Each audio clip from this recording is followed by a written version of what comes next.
आज के नागरिक प्रोटोकॉल और रैंकिंग की बात की जाए, जनरल अब्लिक फील्ड मार्शल 10वें या 12वें नंबर पर आते हैं।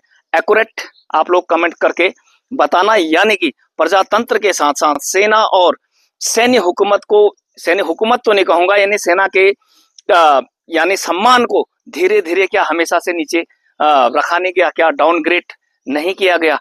आज जनरल की कितनी वैल्यू है, सेना की कितनी वैल्यू है। तो 1971 के उस इनाम की आज बात करते हैं जो सब सैनिकों को मिला। वो मैं बता देता हूँ। जनरल साहब का इनाम ये था कि उनके फील्ड मार्शल बनने का भुगतान ठीक से नहीं किया गया, पेंशन ठीक से नहीं दी गई, जो कि अब्दुल कलाम जी ने 2007 में पूर्ति की, वो मैंने आपको बता दिया है। इसके अलावा आपको पूर्व सैनिकों को क्या मिला? सीसीएस में पहली बार पहले दोनों पे कमीशन, 1947 का पोस्ट वार पे कमीशन और 1960 का रघुरमैया कमीशन, एक कमिटी होती थी तीनों फोर्सेस, क्योंकि length of service, risk profile, working condition सेना की सिविल सर्विसेज से कभी भी मेल नहीं खाती है। 1973 में इन सबको मिला दिया गया। ये आपके बांग्लादेश का इनाम था। हिंद, नमस्कार, वंदे मातरम। मैं हूं के.एस. परिहार।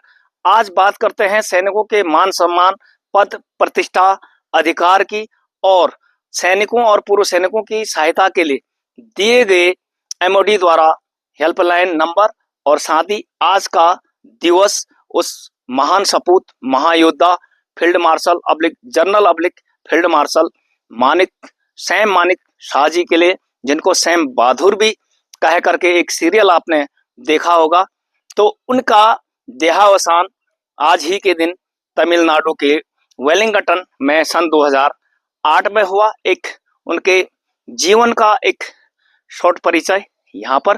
पहले एमओडी के उस हेल्पलाइन नंबर की बात करते हैं, क्योंकि ये दोनों मामले किस प्रकार से सैनिकों से जुड़े हुए प्रश्न हैं, जो देरी से एमओडी की नींद खुली और मानिक शाह जैसे जनरल अब्लिक फील्ड मार्शल क्या बार बार पैदा होते हैं। और साथ ही कई एपिसोड में इस पर general Manekshaw VS general Joshi VS CDS Bipin Rawat, कौन सरकार के कौन सेना के करके बना चुका हूं। आप लोगों ने उसे भी काफी सारा लाइक किया, काफी सारे व्यूज उसमें आए, और उसे भी आप जरूर देखिए जिन ऑडियंस ने वो देखा नहीं है। तो पहले बात करते हैं एमओडी से जारी उस हेल्पलाइन नंबर की। हेल्पलाइन नंबर है 155306। एमओडी ने जारी किया है समस्त देश के सैनिकों और पूर्व सैनिकों के लिए, क्योंकि सैनिकों के साथ बढ़ने वाली प्रताड़नाएं, उनको छुट्टियों पर या अन्य स्थानों पर किस प्रकार से उन्हें सहायता की जरूरत होती है, उसके संबंध में, जैसे मेडिकल सुविधाएं हो गई, रोड एक्सीडेंट हो, या फिर क्रिमिनल केसेस, जिसमें विवरण मेरे पास नहीं है कि कौन कौन से क्रिमिनल केसेस में हेल्प ली जा सकती है। इसके अलावा आर्थिक आपदा इत्यादि में सैनिक और पूर्व सैनिक इस हेल्प नंबर का फायदा उठा सकते हैं, इस पर कॉल कर सकते हैं। जिस प्रकार पुलिस को इमरजेंसी में 100 नंबर को डायल किया जाता है, यह नंबर पूर्णतः आधुनिक तकनीक से लैस है और कॉल रिकॉर्डिंग पहचान के साथ साथ सिविल यानी पुलिस थानों से भी यह कनेक्ट किया गया है। और इसमें जो नहीं है वो एक बड़ी बात है, घरेलू हिंसा से जुड़े मामले, जमीनी विवाद, जो उत्तराखंड के सैनिकों के गले की फांस है, वो इसमें शामिल ही नहीं है। इसके अलावा कोर्ट केसेस और घरेलू हिंसा, घर का झगड़ा, तलाक इत्यादि के लिए यह हेल्पलाइन नहीं है। तो ये इसका अपवाद है कि क्या इसमें शामिल है और क्या नहीं। इसके अलावा बात करते हैं जनरल मानिक शाह, उस महान सपूत की, जिनका जन्म 3 अप्रैल 1914 को हुआ। 1934 में उन्होंने ब्रिटिश इंडियन आर्मी ज्वाइन की, यानी कमीशन लिया, और 1947-48 के कबायली युद्ध हो, और उसके अलावा 1962-65 और 71 की लड़ाई में, खास करके 71 की लड़ाई के महानायक उस सूरवीर की आज पुण्यतिथि भी है। और उस महान सूरवीर एक ऐसे थे जिन्हें इंदिरा गांधी को कहा था कि आप वार रूम में नहीं आ सकती, क्योंकि आपकी गोपनीयता की शपथ नहीं है। साथ ही उन्होंने बालों पर भी कमेंट्स किया था कि मैडम आपके बाल बहुत सुंदर हैं। ऐसे जर्नल बहुत कम पैदा हुए जो बेबाकी से अपनी बात रखते थे। ऐसा नैतिक साहस वाले जर्नलों की आज कितनी जरूरत है। तो बात करते हैं 1971 के विजेता फील्ड मार्शल मानिक शाह। 1968 में उन्हें पद्म भूषण और 1972 में पद्म विभूषण जैसे सर्वोच्च नागरिक सम्मानों से सम्मानित भी किया गया, और 1 जनवरी 1973 को फील्ड मार्शल का पद भी दिया गया। बांग्लादेश के विजेता जब यानी कि पूर्वी पाकिस्तान को अलग देश की घोषणा भारतीय सेना के बदौलत, जनरल साहब की रणनीतियों के बदौलत हुआ। 93,000 फौज कैद भी हुई। तो 1 जनवरी 1973 को फील्ड मार्शल बने और 15 जनवरी 1973 को सेवानिवृत्ति भी ले ली, या दबाव सरकार ने बनाया। ये एक रहस्य है, क्योंकि आज उनकी जगह पर सीडीएस बनते हैं, क्या 15 दिन के लिए बनते हैं। और साथ ही उनके पेंशन और कुछ भत्तों को सन 2007 में भरपाई की महामहिम राष्ट्रपति एपीजे अब्दुल कलाम जी ने उन्हें 1.16 करोड़ का चेक उन्हें प्रदान किया, जो कि उन्होंने सैन्य राहत कोष में डाल दिया। और एक और बलिदान जाते जाते इस धरती को छोड़ने से पहले जनरल मानेकशॉ ने दिया। तो इसलिए बार बार कहता हूं, ऐसे जनरल कितने हैं।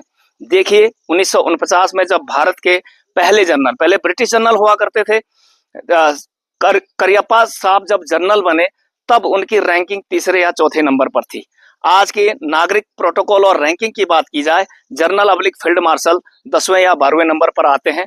एक्यूरेट आप लोग कमेंट करके बताना, यानी कि प्रजातंत्र के साथ साथ सेना और सैन्य हुकूमत तो नहीं कहूंगा, यानी सेना के यानी सम्मान को धीरे धीरे क्या हमेशा से नीचे रखा नहीं गया, क्या डाउनग्रेड नहीं किया गया। आज जनरल की कितनी वैल्यू है, सेना की कितनी वैल्यू है। यदि वैल्यू होती तो ये हेल्पलाइन नंबर जारी क्यों करना पड़ा, क्यों सैनिक पिटते हैं, क्यों सैनिक अपने पे पेंशन के लिए सड़कों पर आते हैं। तो 1971 के उस इनाम की आज बात करते हैं जो सब सैनिकों को मिला। वो मैं बता देता हूँ। जनरल साहब का इनाम ये था कि उनके फील्ड मार्शल बनने का भुगतान ठीक से नहीं किया गया, पेंशन ठीक से नहीं दी गई, जो कि अब्दुल कलाम जी ने 2007 में पूर्ति की, वो मैंने आपको बता दिया है। इसके अलावा आपको पूर्व सैनिकों को क्या मिला।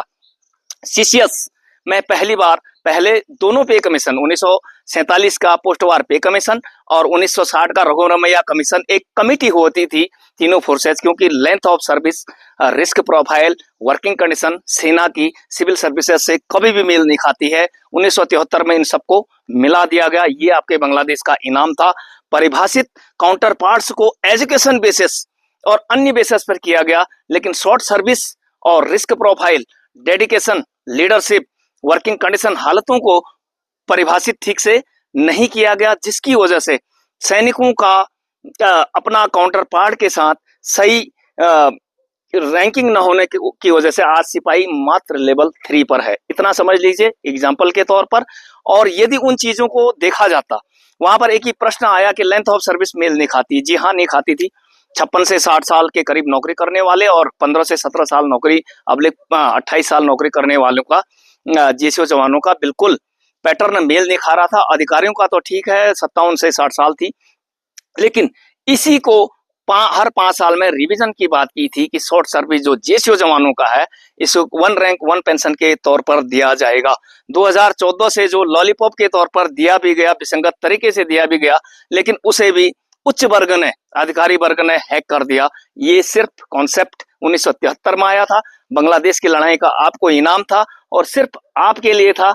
आज सबको बांट दिया गया है, इसलिए भी आपका हिस्सा कम हुआ।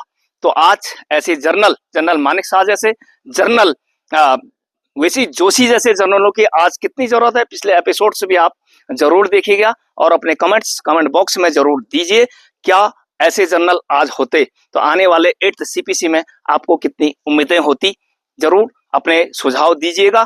और साथ ही इस वीडियो को ज्यादा से ज्यादा लाइक, शेयर और सब्सक्राइब कीजिएगा। और फिर एक बार भावभीनी श्रद्धांजलि, एक 1971 के हीरोज के लिए सत नमन, general Sam Manekshaw, Sam Bahadur ji को सैल्यूट। जय हिंद, नमस्कार, वंदे मातरम।